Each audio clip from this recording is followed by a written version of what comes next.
اور ذکر کرو ایوب کا، بے شک وہ بہت رجوع کرنے والا تھا۔ حضرت ایوب علیہ السلام حضرت ابراہیم علیہ السلام کی نسل سے ہیں۔ ان کی والدہ حضرت لوط کی بیٹی تھی۔ آپ علیہ السلام ان انبیاء میں سے ہیں جن پر وحی بھیجی گئی، جیسا کہ قرآن میں ذکر ہے، اور وحی بھیجی ہم نے ایوب کی طرف۔ آپ کا تعلق علاقہ حوض سے تھا، جیسا کہ بائبل میں ذکر ہے۔ ملک حوض میں ایک آدمی رہتا تھا جس کا نام ایوب تھا۔ اس کے 7 بیٹے اور 3 بیٹیاں تھیں۔ اللہ نے آپ کو بہت مال و دولت اور اہل و عیال سے نوازا تھا۔ آپ بہت سخی اور اللہ کے شکر گزار بندے تھے۔ بائبل کی کتاب ایوب بک آف جوب میں ذکر ہے کہ شیطان نے اللہ تعالیٰ سے کہا، آپ نے ایوب کو اتنی ساری نعمتیں عطا فرمائی ہیں، اتنی نعمتوں پر تو کوئی بھی شکر گزار بن سکتا ہے۔ تو اللہ نے شیطان کے چیلنج کو قبول کیا اور حضرت ایوب علیہ السلام کو ایک بیماری کے ذریعے آزمایا، جس کا ذکر قرآن میں بھی آیا ہے۔ ذکر کرو ہمارے بندے ایوب کا، جب پکارا اس نے اپنے رب کو کہ بے شک ڈال دیا ہے مجھے شیطان نے تکلیف اور عذاب میں۔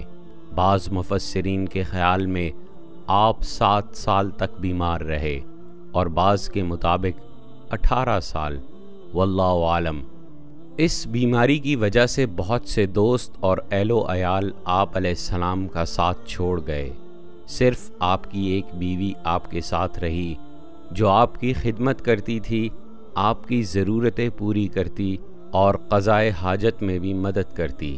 رفتہ رفتہ آپ کا سارا مال بھی ختم ہو گیا تو آپ کی خوراک اور دوا کے لیے اجرت پر لوگوں کے ہاں کام کرتی، مگر لوگ اس وجہ سے کام دینے سے کتراتے تھے کہ کہیں یہ بیماری ہمیں بھی نہ لگ جائے۔ ایک دن آپ علیہ السلام کی بیوی نے خلاف معمول کوئی کام کیا تو آپ علیہ السلام کو غصہ آیا اور آپ علیہ السلام نے قسم کھائی کہ جب میں صحت یاب ہو جاؤں گا تو تجھے 100 کوڑے ماروں گا۔ جب آپ علیہ السلام کا غصہ ٹھنڈا ہوا تو آپ کو یہ پریشانی لاحق ہوئی کہ اگر قسم پوری کرتا ہوں تو ایک بے گناہ کو مارنا پڑے گا، اور اگر قسم توڑتا ہوں تو بھی ایک گناہ کا ارتکاب ہوگا۔ تو اللہ نے آپ علیہ السلام کی مشکل کو اس طرح حل فرمایا، اور ہم نے کہا، پکڑو اپنے ہاتھ میں تھنکوں کا گٹا اور مارو اس سے، اور اپنی قسم نہ توڑو۔ بلا شبہ پایا ہم نے اسے صبر کرنے والا بہترین بندہ، اور بے شک وہ بہت رجوع کرنے والا تھا۔ سب کچھ چھن جانے کے بعد بھی حضرت ایوب علیہ السلام نے کبھی اللہ سے شکوہ نہیں کیا اور صبر سے کام لیا، اور اللہ سے دعا کی، جس کا ذکر قرآن میں اس طرح آیا ہے۔ اور یاد کرو قصہ ایوب کا، جب پکارا تھا اس نے اپنے رب کو، بے شک مجھے لگ گئی ہے بیماری، حالانکہ تو سب رحم کرنے والوں سے بڑھ کر رحم کرنے والا ہے۔ تو قبول کر لی ہم نے دعا اس کی اور دور کر دی جو تھی اسے تکلیف، اور حکم دیا کہ مارو زمین پر اپنا پاؤں۔ یہ رہا غسل کرنے کا ٹھنڈا پانی اور پینے کے لیے۔ اللہ نے حضرت ایوب علیہ السلام کی دعا کو قبول فرمایا اور انہیں وحی کی کہ اپنا پاؤں زمین پر مارو تو وہاں سے پانی کا ایک چشمہ نکلے گا، اس چشمے کا پانی پیو اور اس سے غسل کرو تو صحت یاب ہو جاؤ گے۔ یہ پانی کا کنواں ترکی کے شہر دیار باقر میں موجود ہے۔ رسول اللہ صلی اللہ علیہ وسلم نے فرمایا، ایک دفعہ حضرت ایوب علیہ السلام برہنہ غسل کر رہے تھے تو ان پر سونے کی بہت سی ٹڈیاں گرنے لگیں۔ وہ انہیں اپنے کپڑوں میں سمیٹنے لگے تو ان کے رب نے انہیں آواز دی، کیا میں نے تمہیں ان چیزوں سے بے پرواہ نہیں کر دیا؟ حضرت ایوب علیہ السلام نے عرض کیا، کیوں نہیں اے میرے رب، لیکن تیری رحمت سے کس طرح بے پرواہ ہو سکتا ہوں۔